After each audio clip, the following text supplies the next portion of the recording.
Hello students, welcome to Ekam IAS academy. ఈరోజు current affairs సెషన్ని start చేద్దాం. ఈరోజు కరెంట్ అఫైర్స్లో డిస్కస్ చేయబోతున్న topics Veera Pasi, judges enquiry act 1968, Agricola medal, rain Mumbai, south Korea, Rupa Tarakasi, Asian productivity organisation.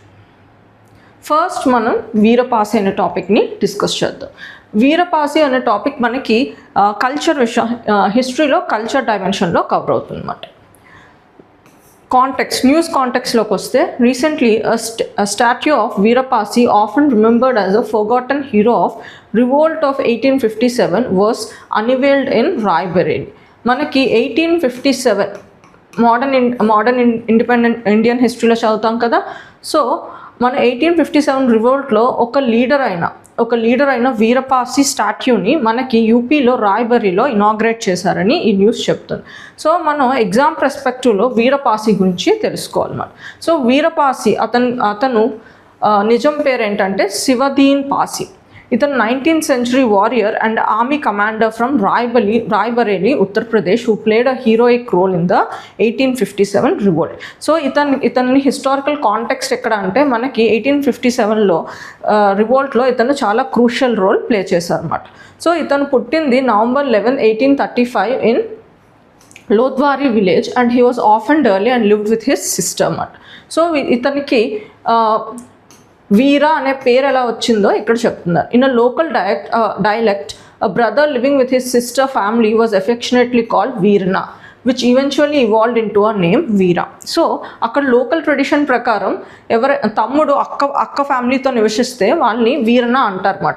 So అతని పేరుగా మారిపోయింది. So Veera Pasi he became a trusted commander and associated of Rana Beni Madhav Bakhsh Singh of the Shankarpur estate in అవధ్కి సంబంధించిన ఒక ఎస్టేట్ లీడర్ అయిన రాణా బేన్ మాధవ్ అతనికి కమాండర్గా ఇతను వర్క్ చేసేవారు అనమాట.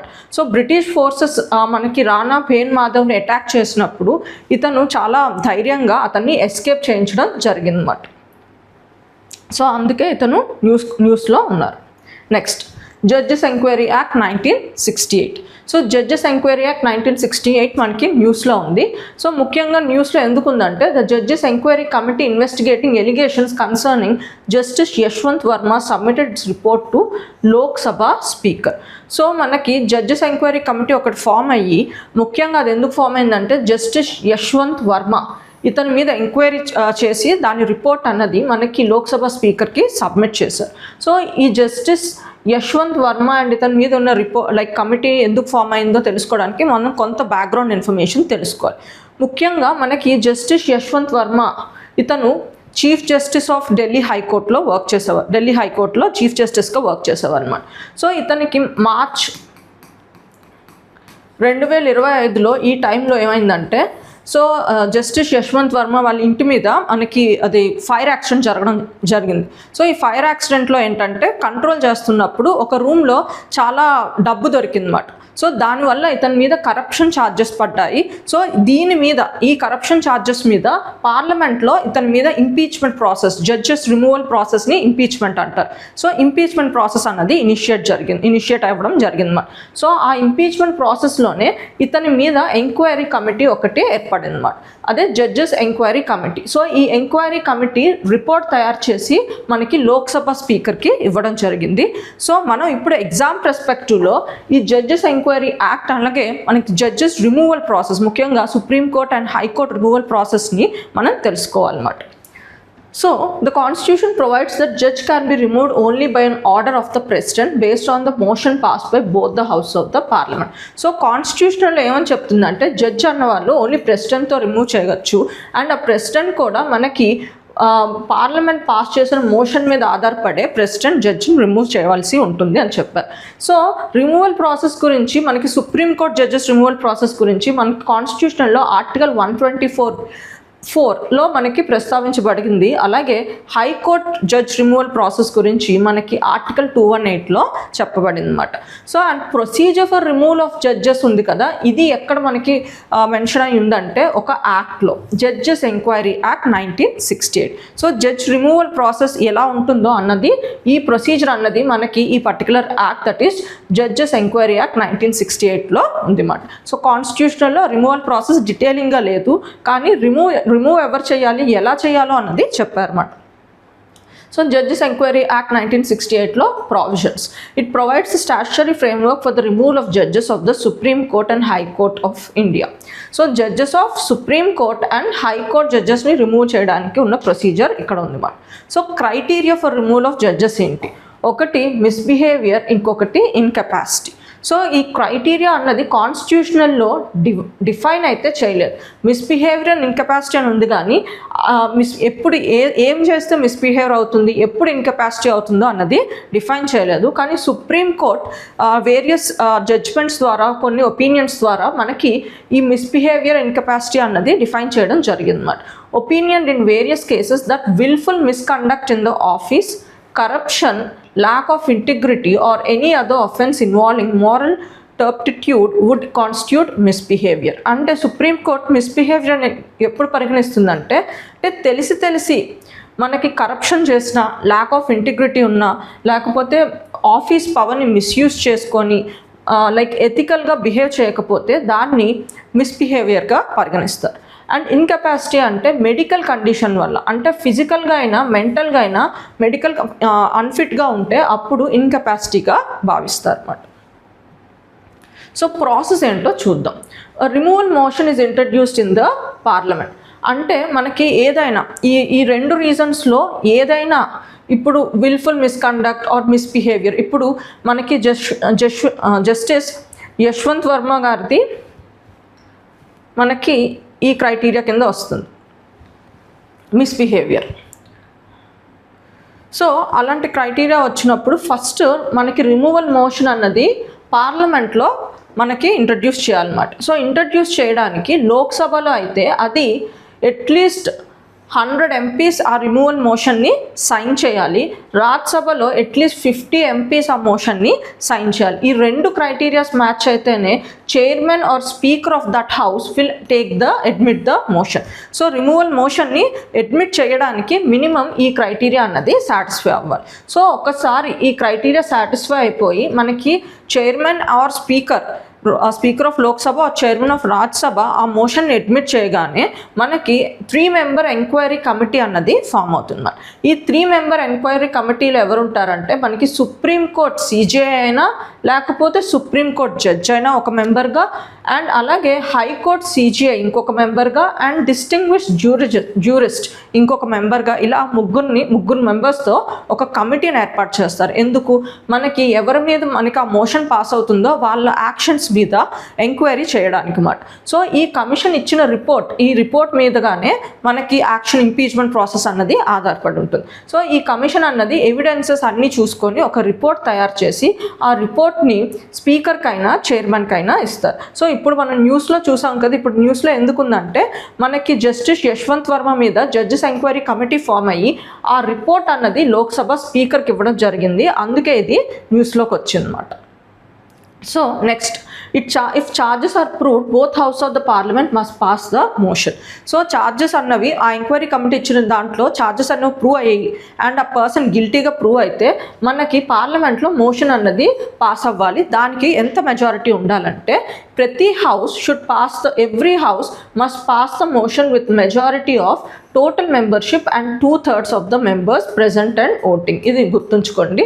So majority of total membership ఉండాలి and 2/3 of the members present and voting. So ఇంత మద్దతుతో ఆ మోషన్ అన్నది పాస్ అయిందంటే అప్పుడు ప్రెసిడెంట్ మనకి ఆ జడ్జ్ని రిమూవ్ చేయడం జరుగుతుందన్నమాట.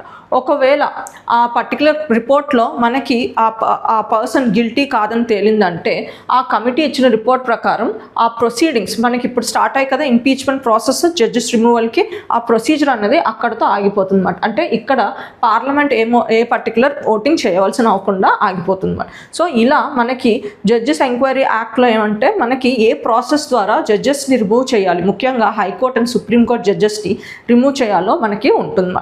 సో ఈ ప్రాసెస్ అన్నది మనకి గుర్తుంచుకోవడం చాలా చాలా ఇంపార్టెంట్, ముఖ్యంగా exam perspective. Next, Agricola medal. So ఇది న్యూస్లో ఎందుకుందంటే prime minister Narendra Modi was conferred the prestigious Agricola medal by food and agricultural organisation as it headquarters in Rome, Italy. So మన ప్రైమ్ మినిస్టర్ నరేంద్ర మోడీ గారికి మనకి FAA ద్వారా వచ్చిన ఒక ప్రెస్టీజియస్ అవార్డ్ ఈ అగ్రికోలా. సో మనం ఎగ్జామ్ పర్స్పెక్టివ్లో ఈ అగ్రికోలా అవార్డ్ అంటే ఏంటో తెలుసుకుందాం, దేనికి ఇస్తారో తెలుసుకోవాలన్నమాట. So the Agricola medal is the highest honour conferred by the director general of FAO. So మనకి FAO ఇచ్చిన హైయెస్ట్ అవార్డ్ మాట. సో ఇది మనకి ప్రైమ్ మినిస్టర్ గారికి ఇవ్వడం జరిగింది. సో ఈ మెడల్ అన్నది ఎప్పుడు స్టార్ట్ అయింది అంటే ఎందుకు స్టార్ట్ అయింది? The medal is named after Georgius Agricola, German scholar widely considered the father of mineralogy and pioneer in agriculture and mining sciences. So ఈ మెడల్ అన్నది మనకి ఈ అగ్రికోలా ఇతను ఒక జర్మన్ స్కాలర్ మాట. సో ఇతని గుర్తుగా ఈ మెడల్ అన్నది స్టార్ట్ చేయడం జరిగింది. ఇతన్ని ఫాదర్ ఆఫ్ మినరాలజీ అంటారు అండ్ ఇతను చాలా ఇంపార్టెంట్ వర్క్స్ చేశారు, ముఖ్యంగా అగ్రికల్చర్ అండ్ మైనింగ్ సైన్సెస్ పరంగా చాలా ఇంపార్టెంట్ వర్క్ చేశారు. సో అతని వర్క్స్ని గుర్తిస్తూ ఫాదర్ ఆఫ్ మినరాలజీ అని చెప్పి బిరుదు కూడా వచ్చిందన్నమాట. సో ఈ అవార్డు ఎందుకు ఇస్తారంటే, so this award is awarded to distinct world leaders and individuals for exceptional and long-term contributions to global food security, sustainable agriculture, poverty reduction and improved nutrition. So ఈ award అన్నది ఎవరైనా మనకి global food security పరంగా, sustainable agricultural practices పరంగా, అలాగే poverty reduction and improved nutrition ఈ డైమెన్షన్లో work చేస్తే వాళ్ళకి ఈ అవార్డు ఇవ్వడం జరుగుతుంది. సో PM మోడీ గారికి అందుకే ఈ అవార్డు ఇవ్వడం జరిగింది. PM మోడీ గారు మనకి సస్టైనబుల్ డెవలప్మెంట్ ప్రాసెస్, అలాగే ఫార్మర్ వెల్ఫేర్ కోసం,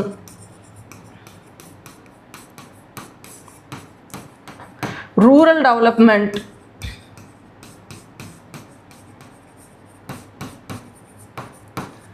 సస్టైనబుల్ అగ్రికల్చర్, ఆర్గానిక్ ఫార్మింగ్ ఉంది కదా, సో ఇలా వివిధ డైమెన్షన్స్లో ప్రమోట్ చేసి వేరియస్ పాలసీస్ తీసుకొచ్చినందుకు వాటిని గుర్తిస్తూ మా PM మోడీ గారికి ఈ అవార్డు ఇవ్వడం జరిగిందన్నమాట.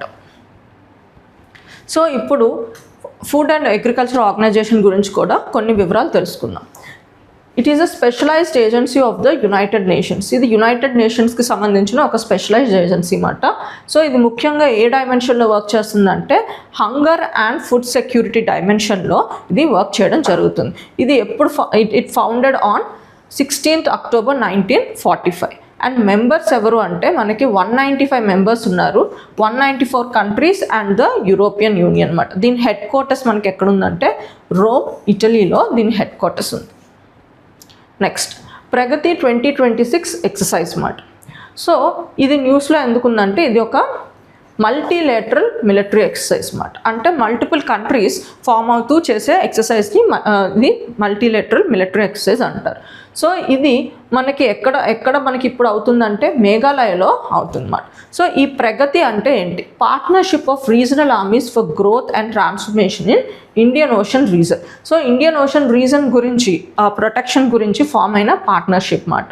సో ఇది ఇండియా హోస్ట్ చేస్తుంది అండ్ ముఖ్యంగా ఎన్ని కంట్రీస్ నుంచి మనకి పార్టిసిపెంట్స్ ఉన్నారంటే 12 ఫ్రెండ్లీ కంట్రీస్ నుంచి ఉన్నారు. ఏంటా కంట్రీస్ అంటే Bhutan, Cambodia, Indonesia, Laos, Malaysia, Maldives, Myanmar, Nepal, Philippines, Sri Lanka, Vietnam, ఇలా మనకి 12 దేశాల నుంచి పార్టిసిపేషన్ ఉందన్నమాట. అండ్ ముఖ్యంగా ఇది దేని మీద వర్క్ చేస్తుందంటే కౌంటర్ టెర్రరిజం మీద వర్క్ చేస్తుంది. ముఖ్యంగా counter terrorism operations in semi mountainous and jungle terrain. So ఈ ఎక్సర్సైజ్ అన్నది దేని గురించి అంటే టెర్రరిజం కౌంటర్ చేయడానికి, ముఖ్యంగా సెమీ మౌంటేనియస్ అండ్ జంగిల్ టెరైన్లో మనకి టెర్రరిజం రాకుండా కంట్రోల్ చేయడానికి ఈ ఎక్సర్సైజ్ అన్నది ఉందన్నమాట. Ammonium sulphate. సో ఈ అమోనియం సల్ఫేట్ గురించి న్యూస్లో ఉంది, ఎందుకుందో చూద్దాం. ICAR has recently suggested the use of ammonium sulfate as a fertilizer option for paddy. So మనకి ICAR, Indian council of agricultural research, so agriculture పరంగా రీసెర్చ్ చేసే ఆర్గనైజేషన్ మనకి ఏం చెప్తుందంటే అమోనియం సల్ఫేట్ని ఒక ఫర్టిలైజర్ ఆప్షన్గా, ముఖ్యంగా నైట్రోజన్ ఫర్టిలైజర్ ఆప్షన్గా మనం ప్యాడీ కల్టివేషన్లో యూజ్ చేయొచ్చు అని చెప్తున్నారు. సో మనం ఎగ్జామ్ పర్స్పెక్టివ్లో అమోనియం సల్ఫేట్ గురించి తెలుసుకుందాం. అసలు ఎందుకు ICAR అన్నది దీన్ని లైక్ నైట్రోజన్ ఫర్టిలైజర్గా ఇంకొక ఆప్షన్గా యూజ్ చేయాలో అనుకుంటుందో కూడా చూద్దాం. Ammonium sulfate. It is an inorganic sulfate salt obtained by reaction of sulfuric acid with 2 equivalents of ammonia. So ముఖ్యంగా ఇదేంటంటే మనకి అమోనియా అండ్ సల్ఫ్యూరిక్ యాసిడ్ రెండు మధ్య ఉన్న కెమికల్ రియాక్షన్ వల్ల ఫామ్ అయ్యేదే మనకి అమోనియం సల్ఫేట్ అన్నమాట. ఓకే, సో ఈ అమోనియం సల్ఫేట్ ఫీచర్స్ ఏంటో చూద్దాం. Properties. It is a white odourless solid and has a high melting point. It is very soluble in water and it is widely used as a fertilizer for alkaline soils. Alkaline soils అంటే basic soils మాట. అంటే మనకి pH value more than 7 ఉన్న సాయిల్స్ని basic soils అంటాం. ముఖ్యంగా మనకి సాయిల్లో basic compounds అయిన sodium, calcium ఇలాంటి సాల్ట్స్ ఉంటే దాన్ని మనం ఆల్కైన్ సాయిల్ బేసిక్ సాయిల్ అని చెప్పి అంటాం అన్నమాట. Ammonium sulphate contains 21% of nitrogen and 24% of sulphur. So మనకి రియాక్షన్లో చూసాం కదా, ఈ అమోనియం సల్ఫేట్ అనేది మనకి ఎలా ఫామ్ అవుతుంది, nitrogen when mixed with the మనకి సల్ఫ్యూరిక్ యాసిడ్ వల్ల ఫామ్ అయ్యేదే ఈ అమోనియం సల్ఫేట్. సో ఇందులో మనకి అమోనియా ఉంది అండ్ సల్ఫైట్ కూడా ఉంది అన్నమాట. సో మనకి సల్ఫర్ అన్నది 24% ఉంటే నైట్రోజన్ అన్నది మనకి 21% ఉంటుంది, making an excellent source of essential nutrients for plants. Ammonium sulfate is available as a byproduct from the steel industry and from metallurgical and chemical process. ఈ అమోనియం సల్ఫేట్ అన్నది మనకి steel ఇండస్ట్రీలో by ప్రొడక్ట్గా, అలాగే metallurgical and chemical ప్రాసెస్లో by ప్రొడక్ట్గా వస్తుంది అన్నమాట. So ఇప్పుడు మనకి ICAR అన్నది ఎందుకు ఇది నైట్రోజన్ ఫర్టిలైజర్గా వాడచ్చు అన్నది ప్రతిపాదించిందో కూడా రీజన్స్ చూద్దాం. ఒకటి, affordable nitrogen source. Ammonium sulphate provides readily available nitrogen. It's often cheaper and cost effective compare to the other nitrogen fertilisers. So మనకి ప్లాంట్స్కి వాటర్ కాకుండా కొన్ని మ్యాక్రో న్యూట్రియంట్స్ కూడా హెల్ప్ అవుతాయి మరి. అందులో NPK అంటాం అన్నమాట. అంటే నైట్రోజన్, ఫాస్ఫరస్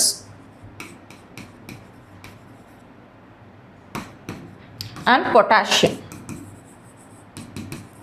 సో ఇవి ప్లాంట్స్కి వాటి గ్రోత్కి చాలా చాలా ఇంపార్టెంట్. సో ముఖ్యంగా నైట్రోజన్ అన్నది మనకి లీఫ్ అండ్ స్టెమ్ గ్రోత్కి అన్నది చాలా ఇంపార్టెంట్ అన్నమాట. సో మనకి ఈ నైట్రోజన్ అన్నది మనం ఇప్పుడు యూరియా ద్వారా ప్లాంట్స్కి ఇస్తున్నాం అన్నమాట. సో దీనికి ఇప్పుడు ఈ అమోనియం సల్ఫేట్ అన్నది యూరియాతో కంపేర్ చేస్తే తక్కువ కాస్ట్ కాబట్టి ఇది ఒక ఆల్టర్నేటివ్గా వాడచ్చు అని మనకి ICAR చెప్తుంది. అండ్ అలాగే సల్ఫర్ న్యూట్రిషన్ బెనిఫిట్ మనం ఇక్కడ చూసాం కదా, ఇక్కడ మనకి అమోనియం సల్ఫేట్లో నైట్రోజనే కాకుండా సల్ఫర్ కూడా ఉంటుంది.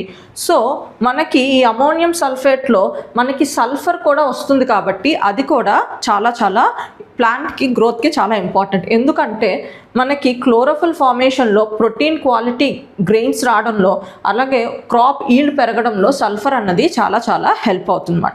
సో మనకి ఈ అమోనియం సల్ఫేట్తో మనకి నైట్రోజనే కాకుండా సల్ఫర్ అన్నది కూడా ఒకేసారి వస్తుంది కాబట్టి ఇది కూడా మనకి మంచి బెనిఫిట్ అని చెప్తుంది అన్నమాట.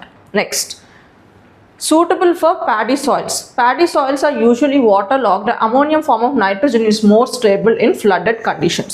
So మనకి ఈ అమోనియం ఫార్మ్ ఆఫ్ నైట్రోజన్ అన్నది ఫ్లడెడ్ సాయిల్స్లో, ఫ్లడెడ్ కండిషన్స్లో, అంటే ప్యాడీకి వాటర్ అన్నది చాలా ఇంపార్టెంట్ కాబట్టి వాటర్ ఎక్కువ ఉన్న టైంలో అమోనియం ఫార్మ్ ఆఫ్ నైట్రోజన్ అన్నది ముఖ్యంగా చాలా మంచిగా వర్క్ చేస్తుందని చెప్తున్నారు అనమాట. సో యూరియా అన్నది not an ammonium form of nitrogen అన్నమాట. సో మనకి చెప్పాను కదా ప్లాంట్స్కి నైట్రోజన్ అన్నది ఇంపార్టెంట్ మినరల్ అని చెప్పి. సో కానీ నైట్రోజన్ అన్నది ప్లాంట్ డైరెక్ట్గా తీసుకోలేదు, అమోనియా ఫామ్లోనో ఆర్ నైట్రేట్ ఫామ్లోనే తీసుకోగలదన్నమాట. సో మనకి యూరియా ద్వారా మనం నైట్రోజన్ని జనరల్గా ప్రొవైడ్ చేస్తాం. కానీ యూరియా అన్నది నాట్ అండ్ రియల్లీ మనకి అమోనియం ఫార్మ్ ఆఫ్ నైట్రోజన్ అంటారు అన్నమాట. అంటే యూరియా అన్నది మనకి ఎప్పుడు అమోనియాలా కన్వర్ట్ అవుతుందంటే మనం యూరియా ప్లాంట్స్కి వేసిన తర్వాత మనకి ఒక ఎంజైమ్ ద్వారా, యూరేజ్ అనే ఎంజైమ్ ద్వారా అది అమోనియాగా కన్వర్ట్ అయ్యి అప్పుడు ప్లాంట్స్కి అందించడం జరుగుతుంది అన్నమాట. కానీ అమోనియం సల్ఫేట్ అన్నది మనకి అమోనియం ఫార్మ్ ఆఫ్ నైట్రోజన్ అన్నమాట. అంటే డైరెక్ట్గా మనకి అమోనియం ఫామ్లోనే ప్లాంట్స్కి వెళ్తుంది అన్నమాట. కానీ యూరియా మాత్రం not an ammonium form of nitrogen, ఇది గుర్తుంచుకోండి. Next rain Mumbai. So rain Mumbai ఇది ఏంటంటే National Commodities and derivative Exchange recently announced the launch of India's first SEBI approved exchange traded weather derivative contract name rain Mumbai. So ఈ rain Mumbai అంటే ఏంటి? Rain Mumbai ఏంటంటే India's first exchange traded financial instrument for weather risk. అంటే మనకి weather prediction బట్టి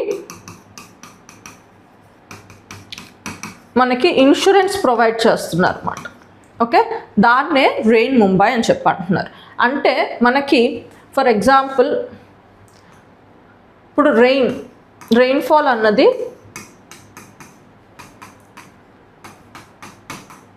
ఎక్కువైనా తక్కువైనా అయింది అనుకోండి. అంటే ఎక్స్పెక్టెడ్గా మనకి ముందే కొన్ని ప్రిడిక్షన్స్ చేస్తారు కదా. సో ఆ ఎక్స్పెక్టెడ్ ప్రిడిక్షన్స్తో రెయిన్ఫాల్ అన్నది తక్కువైనా ఎక్కువైనా సో ఇన్సూరెన్స్ ప్రొవైడ్ చేస్తారు అన్నమాట. అంటే వాళ్ళు ఎక్స్పెక్టేషన్కి తక్కువైనా ఎక్కువైనా మనకి ఫైనాన్షియల్ కాంపెన్సేషన్ ఇస్తారు. సో దాని గురించి మనం ముందే ఇన్సూరెన్స్ కట్టుకోవాలన్నమాట. సో ఆ ఇన్సూరెన్స్ ఎప్పుడు మనం క్లెయిమ్ చేసుకోవచ్చు? ఇచ్చిన ఎక్స్పెక్టెడ్ అవుట్కమ్ కన్నా రెయిన్ఫాల్ తక్కువ వచ్చినా, ఎక్స్పెక్టెడ్ అవుట్కమ్ కన్నా రెయిన్ఫాల్ ఎక్కువ వచ్చినా మనకి ఫైనాన్షియల్ కాంపెన్సేషన్ ఇస్తారు. దాన్నే financial insurance for weather risk అని చెప్పి అంటున్నారు. సో ఇది ఎవరు లాంచ్ చేశారంటే national commodity and derivative exchange launch చేసింది. The instrument will be used to hedge losses from the unpredicted weather and monsoon variability. So మనకి దీనివల్ల ఏంటంటే అన్ప్రిడిక్టెడ్ వెదర్ నుంచి, మాన్సూన్ వేరియబిలిటీ నుంచి మనకి రిస్క్ అన్నది తగ్గుతుంది. ముఖ్యంగా ఏ సెగ్మెంట్స్ ఆఫ్ ద సొసైటీ ఎక్కువ లైక్ అన్సీజనల్ రెయిన్ఫాల్ వల్ల ఇబ్బంది పడతారు? ఫార్మర్స్, అలాగే పవర్ సెక్టర్, ముఖ్యంగా హైడ్రో పవర్ అండ్ అగ్రికల్చర్కి సంబంధించి బిజినెస్ చేసేవాళ్ళు, వీళ్ళు మనకి ముఖ్యంగా డైరెక్ట్గా మాన్సూన్ ప్రొడక్షన్ మీద ఆధారపడుతూ ఉంటారు అన్నమాట. సో వాళ్ళకి లాసెస్ వస్తాయి. సో అందుకే వీళ్ళు ఏంటంటే ఇలా వాళ్ళు ఏదైనా ఫైనాన్షియల్ ఇన్సూరెన్స్ తీసుకున్నారనుకోండి, ఈ ఫైనాన్షియల్ ఇన్సూరెన్స్ కూడా మనకి మాన్సూన్ ప్రొడక్షన్ మీద ఆధారపడి తీసుకున్నప్పుడు ఒకవేళ ఈ ప్రొడక్షన్కి తగ్గట్టు రిజల్ట్ రాలేదంటే వీళ్ళు ఫైనాన్షియల్ కాంపెన్సేషన్ని క్లెయిమ్ చేయొచ్చు అన్నమాట. సో అలాంటి ఫెసిలిటీయే మనకి ఈ రెయిన్ ముంబై మనకి ప్రొవైడ్ చేస్తుంది అన్నమాట. So unlike conventional insurance products, weather derivatives are settled directly against observed weather data rather than a physical loss assessment, enabling faster payments and reducing operational complexity. ఇక్కడ ఏమంటున్నారంటే మనకి జనరల్గా ఇన్సూరెన్స్ పాలసీ అన్నది ఎప్పుడు claim చేసుకుంటున్నాం? Insurance policy claiming ఎప్పుడు ఉంటుంది? So ఎప్పుడైనా మనం ఇన్సూరెన్స్ కట్టిన దాంట్లో ఇప్పుడు క్రాప్ ఇన్సూరెన్స్ కట్టారనుకో, క్రాప్ ఇన్సూరెన్స్ ఎప్పుడు మనం క్లెయిమ్ చేసుకోవచ్చు? సో ఒకవేళ ఆ క్రాప్ అన్నది నష్టపోయి ఆ నష్టం వాళ్ళు చెక్ చేసుకొని నిజంగా నష్టపోయింది అని చెప్పి అప్పుడు మనకి ఆ ఇన్సూరెన్స్ మనీ మనకి వెనక్కిస్తారు. అంటే లాసెస్ని ఎస్టిమేట్ చేసుకున్న తర్వాత ఎస్టిమేట్ చేసిన తర్వాత మనకి మనీ అన్నది ఇవ్వడం జరుగుతుంది. రైట్. సో కానీ ఇక్కడ ఏం చేస్తున్నారంటే లాసెస్ ఎస్టిమేషన్ లేకుండా మనకి కేవలం వెదర్ డేటా వేరియేషన్ బట్టే వాళ్ళు మనకి ఆ మనీ అన్నది క్లెయిమ్ చేసుకోవడం అవుతుంది. వెదర్ డేటా వేరియేషన్ అంటే టెంపరేచర్స్, రెయిన్ఫాల్, ప్రిడక్షన్లో చెప్తారు కదా. సో ప్రిడక్షన్లో ఉన్న టెంపరేచర్, రెయిన్ఫాల్ మనకి లేదనుకోండి, సో ఆటోమేటిక్గా మనకి మనం కట్టిన ఇన్సూరెన్స్కి మనం క్లెయిమ్ చేసుకోవచ్చు అన్నమాట. సో నార్మల్ ఇన్సూరెన్స్లో ఏంటంటే లాసెస్ ఎస్టిమేట్ చేసుకొని దాన్ని బట్టి మనకి క్లెయిమ్ చేసుకోవడం అవుతుంది. సో దానివల్ల ఏంటంటే మనకి టైం పడుతుంది. ఇక్కడ ఏంటంటే మనకి వెదర్ డేటా బట్టి, సో వర్షం ఇంత వస్తుంది అనుకున్నాం కానీ అంత రాలేనప్పుడు సో మీరు వెళ్ళి ఫైనాన్షియల్గా కాంపన్సేషన్ క్లెయిమ్ చేసుకోవచ్చు అన్నమాట. These products are widely used globally by sectors such as agriculture, power, construction, logistics, tourism, and energy, where revenues can be heavily impacted by the weather variability. So, ఇది మనకి గ్లోబ్లో చాలా డైమెన్షన్స్లో use చేస్తున్నారంట. ముఖ్యంగా agriculture, power, construction, logistics ఇలా tourism సెక్టర్లో చాలా వరకు use చేస్తున్నారు. ఇప్పుడు ఇండియాలో ఇది ముఖ్యంగా మనకి ముంబై వెదర్ వేరియేషన్ బట్టి మనం ఇది క్లెయిమ్ చేసుకోవచ్చు అని చెప్తున్నారు. అందుకే దాని పేరు కూడా రెయిన్ ముంబై అన్నమాట. ఇది ఒక వెదర్ ఇన్సూరెన్స్ పాలసీ అన్నమాట. సో ఈ రెయిన్ ముంబై అన్నది ఎవరు తయారు చేశారంటే Indian institute of technology Bombay, అంటే IIT Bombay, based on the rainfall data in Mumbai అన్నమాట. సో దీని అప్రూవల్ మనకి సెబీ ఇచ్చింది. South Korea. So recently the Indian Defense Minister and Minister Defense South Korea has held comprehensive bilateral dialogues మాట. So అందుకు మనకి south Korea అన్నది న్యూస్లో ఉంది. మనం ఇది జాగ్రఫీ పర్స్పెక్టివ్లో సౌత్ కొరియా గురించి డీటెయిల్స్ తెలుసుకుందాం. సో సౌత్ కొరియా లొకేషన్ ఎక్కడుందంటే మనకి southern half of the Korean peninsula. So Korean peninsula ఉంది కదా, అందులో మనకి సదరన్ పార్ట్ని మనం సౌత్ కొరియా అంటారు. సో దీని బార్డరింగ్ కంట్రీ ఏంటి, నార్త్ కొరియా అన్నది దీని బార్డరింగ్ కంట్రీ. అండ్ నార్త్ కొరియాకి అండ్ సౌత్ కొరియాకి మనకి డివైడింగ్గా ఒక పర్టికులర్ లైన్ ఉంది. అదే 38 degrees north latitude or parallel అంటారు అన్నమాట. సో నార్త్ కొరియాని సౌత్ కొరియాని డివైడ్ చేసే మనకి లాటిట్యూడ్ని ఏమంటారు, 38 degrees north latitude or parallel అని చెప్పి అంటారు అన్నమాట. అలాగే సౌత్ కొరియాకి మ్యారిటైమ్ బార్డర్స్ ఏంటి, సో ముఖ్యంగా ఇది 3 seasతో బౌండ్ అయి ఉంది అన్నమాట. ఏంటవి, సో ఈస్ట్ సైడ్ అయితే మనకి East Sea or Sea of Japan అంటారు. అండ్ అలాగే మనకి సౌత్ సైడ్ అయితే ఈస్ట్ చైనా సీ, అండ్ అలాగే వెస్ట్ సైడ్ అయితే ఎల్లో సీ అని ఉంది. అండ్ సౌత్ ఈస్ట్ సైడ్ అయితే మనకి జపనీస్ ఐలాండ్ ఒకటి ఉంది, అదేంటంటే షుషిమా ఐలాండ్ అన్నది మనకి ఉంది అన్నమాట. సో సౌత్ కొరియాకి అండ్ జపాన్కి మనకి కొరియన్ స్ట్రేట్తో డివైడ్ అయ్యి ఉంది అన్నమాట. నెక్స్ట్, సో దీని క్యాపిటల్ సిటీ నుంచి సియోల్. జాగ్రఫికల్ ఫీచర్స్ ఇంకా ఏమున్నాయంటే క్లైమేట్ ఏంటి, సౌత్ కొరియన్ క్లైమేట్ ఏంటి, కాంటినెంటల్ క్లైమేట్గా మనం చెప్పొచ్చు, with hot and rainy summers and cold winters. Major reverse ఏంటి, హాన్ రివర్ అండ్ నాక్డాంగ్ రివర్ అన్నమాట. సో మేజర్ ఐలాండ్స్ అన్నవి మనకి Jeju islands in the Korean straight is the largest island అన్నమాట. So ఇక్కడే మనకి ఈ ఐలాండ్ మీదే మనకి హైయెస్ట్ పీక్ ఉంది, that is the mount Halla. ఇది ఒక ఎక్స్టెంట్ వాల్కనో అన్నమాట. సో మౌంటైన్స్ అన్నవి the country is dominated by Taebaek mountains range along the eastern coast. Eastern కోస్ట్లో మనకి తెబాక్ మౌంటైన్స్ అన్నవి ఉన్నాయన్నమాట. Natural resources, the most important reserves are coal, iron ore, graphite, gold, silver, tungsten, lead and zinc. So ఇవి గుర్తుంచుకోండి. అందుకే మనకి south కొరియాలో electronic industries అన్నవి ఎక్కువ ఉంటాయి. నెక్స్ట్, రూపా తారకాసి అంటే మనకి ఇది ఒడిస్సాకి సంబంధించిన ఒక హ్యాండీక్రాఫ్ట్ అన్నమాట. So Cuttack centuries old Rupa Tarakasi silver filigree industry is getting impacted by the soaring prices and fresh import crops pushed on silver. So recent గా మనకి సిల్వర్ మీద ఇంపోర్ట్ ఛార్జెస్ అన్నవి ఇంపోర్ట్ డ్యూటీస్ అనేవి పెరిగాయి కదా, దానివల్ల ఈ పర్టికులర్ రూపా తారకాసి క్రాఫ్ట్ అనేది ఇంపాక్ట్ అవుతుంది. సో మనం ఎగ్జామ్ పర్స్పెక్టివ్లో ఈ రూపా తారకాసి గురించి ముఖ్యంగా కల్చర్ డైమెన్షన్లో మనం తెలుసుకోవడం చాలా important. So Rupa Tarakasi is one of the most exquisite silver craft అన్నమాట. అంటే ఇదేంటి ఒక సిల్వర్కి సంబంధించిన ఒక హ్యాండీక్రాఫ్ట్ అన్నమాట. It is centuries old sophisticated craft is practice. So ఇది ఎన్నో ఏళ్ళ నుంచి ప్రాక్టీస్ చేస్తున్న ఒక హ్యాండీక్రాఫ్ట్. సో ఇది ఎక్కడ మనకి ఫేమస్ అంటే కథక్, ఒడిస్సాలో కథక్ అనే ప్రాంతంలో చాలా ఫేమస్. అండ్ ఒడియాలో తారా అంటే వైర్ అండ్ కాశీ అంటే మనకి డిజైన్ మాట. సో ఇక్కడ ఏంటంటే రూపా తారకాసి అంటే హ్యాండీక్రాఫ్ట్ అని చెప్పాను కదా. సో ముఖ్యంగా సిల్వర్కి సంబంధించిన థ్రెడ్స్ని తయారు చేస్తారు అన్నమాట, చాలా సన్నంగా.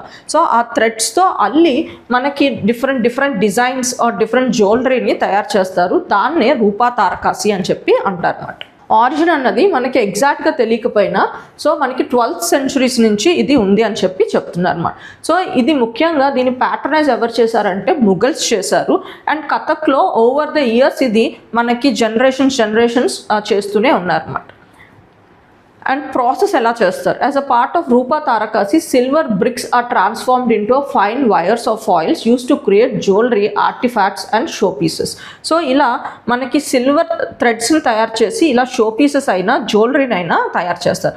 ముఖ్యంగా మనకి ఒడియా డాన్స్ ఉంటుంది కదా, మనకి క్లాసికల్ డాన్స్. సో ఆ పర్టికులర్ ఆ డాన్స్లో మనకి డాన్సెస్ చేసే వాళ్ళు ఉంటారు కదా, వాళ్ళు వేసుకునే జ్యువెలరీ ముఖ్యంగా ఈ రూపా తారకాసి జ్యువెలరీ ఉంటుంది అన్నమాట. While different grades of silver are used in the main metal alloy, the craftsmen use other metals like copper, zinc, cadmium and tin. So silver తో పాటు మనకి ఈ క్రాఫ్ట్ లో కాపర్, జింక్ అండ్ టిన్ కూడా యూజ్ చేయడం జరుగుతుంది అన్నమాట. The artists involved with this filigree work are called Roopa Banias or రూపోకారాస్ ఒడియాలో మనకి. So the famed handicraft work received GI tag. మనకి దీనికి జిఐ ట్యాగ్ కూడా ఉంది. ఎప్పుడు మనకి 2024లో జిఐ ట్యాగ్ ఇవ్వడం జరిగింది. Asian productivity organisation. సో ఇది కూడా న్యూస్లో ఉంది. దీన్ని ఎగ్జామ్ పర్స్పెక్టివ్లో ముఖ్యంగా ఐఆర్ డైమెన్షన్లో తెలుసుకోవడం important. It is an intergovernmental organisation which was established in 1961 అన్నమాట.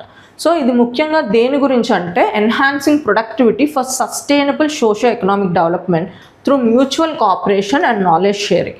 సో మనకేంటంటే ఈ కోఆపరేషన్ అన్నది సస్టైనబుల్ ఎకనామిక్ మోడల్ డెవలప్మెంట్ కోసం ముఖ్యంగా కోఆపరేషన్గా అండ్ నాలెడ్జ్ షేర్ చేసుకుంటూ అందరూ కలిపి ఎదగాలనుకొని ఫామ్ చేసిన ఆర్గనైజేషన్ ఇది మరి. ఈ మెంబర్షిప్ అన్నది ఎవరికి ఓపెన్ అయ్యి ఉంటుందంటే ఏషియా అండ్ పెసిఫిక్ కంట్రీస్కి. అది కూడా వాళ్ళు ఒక ఆర్గనైజేషన్లో మెంబర్స్ అయి ఉండాలి. ఎందులో United nations economic and social commission for Asia and Pacific. ఇది యుఎన్ ఒక బాడీ మాట, యుఎన్ రీజనల్ బాడీ. ఇందులో మెంబర్స్ అయి ఉండి అండ్ వాళ్ళు ఏషియా అండ్ పెసిఫిక్ ఓషన్ ఏరియాస్కి సంబంధించి అయ్యి ఉండాలన్నమాట. సో మెంబర్స్ ప్రస్తుతానికి 21 మెంబర్స్ ఉన్నారు ముఖ్యంగా ఏషియా పెసిఫిక్ రీజన్ నుంచి. సో ఎవరు ఆ మెంబర్స్ అంటే మనకి Bangladesh, Cambodia, China, Hong Kong, India, Indonesia, మనకి Korea, Philippines, Singapore, Sri Lanka, Thailand, ఇలా మనకి 21 మెంబర్స్ ఉన్నారన్నమాట. సో ఇండియా కూడా ఇందులో ఒక member and India is a founding member and. So ఈ పర్టికులర్ ఆర్గనైజేషన్ దేని మీద ఫోకస్ చేస్తుందంటే ఎకనామిక్ సపోర్ట్ ఈచ్ అదర్. అందరూ కలిసి ఒకరికొకరు సపోర్ట్ చేసుకుంటూ mutual cooperation and coordinate with the APO through the design national productivity organisation. So ప్రతి కంట్రీలో ఒక నేషనల్ ప్రొడక్టివిటీ ఆర్గనైజేషన్ అని చెప్పి ఒక ఆర్గనైజేషన్ని డెడికేట్ చేస్తారన్నమాట. సో ఈ ఆర్గనైజేషన్ మనకి APOతోని కోఆర్డినేట్ అవుతుంది. ఇలా మనకి ఇండియాలో కూడా మనకి ministry of commerce and industry ఆర్గనైజేషన్లో ఒక పర్టికులర్ బాడీ ఉంది, నేషనల్ ప్రొడక్టివిటీ కౌన్సిల్ అని. ఈ కౌన్సిల్ మనకి APOలో రిప్రజెంట్ చేస్తుంది అన్నమాట. సో ముఖ్యంగా ఇక్కడ దేని గురించి APO అన్నది ఫామ్ అయింది? సోషో ఎకనామిక్ డెవలప్మెంట్లో cooperation, mutual cooperation and knowledge sharing కోసం ఈ బాడీ అన్నది డెవలప్ అయింది, ముఖ్యంగా Asia and specific reason development కోసం. సో ఇందాక మనం ఒక బాడీలో అనుకున్నాం కదా, మెంబర్షిప్ ఎవరై ఉండాలి? ఏషియాకి పెసిఫిక్ ఓషన్ కంట్రీస్ సంబంధించిన మెంబర్స్ ఉండాలి. అండ్ అలాగే ఆ మెంబర్స్ కూడా మనకి United nations economic and social commission for Asia and Pacific అని ఒక రీజనల్ ఆర్గనైజేషన్లో మెంబర్స్ అయి ఉండాలన్నాం కదా. సో ఆ ఆర్గనైజేషన్ గురించి కూడా కొన్ని డీటెయిల్స్ తెలుసుకుందాం. So it is a UN regional organization for Asia Pacific countries that helps together for economic and social development. It's the most inclusive intergovernmental platform in Asia Pacific. ఇది ఎప్పుడు start అయింది? 1947లో start అయింది. ఇది మనకి UN 5 regional బాడీస్లో ఒక regional body మాట. So ఇందులో 53 member countries and 9 associate member countries ఉన్నాయి. అండ్ మెయిన్ ఏం ఏంటంటే economic growth, social development and cooperation. దీని హెడ్ క్వార్టర్స్ ఎక్కడ ఉంది? మనకి బ్యాంకాక్, థాయిలాండ్. సో మనం జడ్జెస్ ఇంపీచ్మెంట్ ప్రాసెస్ గురించి తెలుసుకున్నాం కదా. సో ఇంతవరకు ఇండియాలో ఎంతమంది జడ్జెస్ని ఇలా ఇంపీచ్మెంట్ ప్రాసెస్ ద్వారా రిమూవ్ చేశారో నాకు కామెంట్ సెక్షన్లో చెప్పండి. Thank you.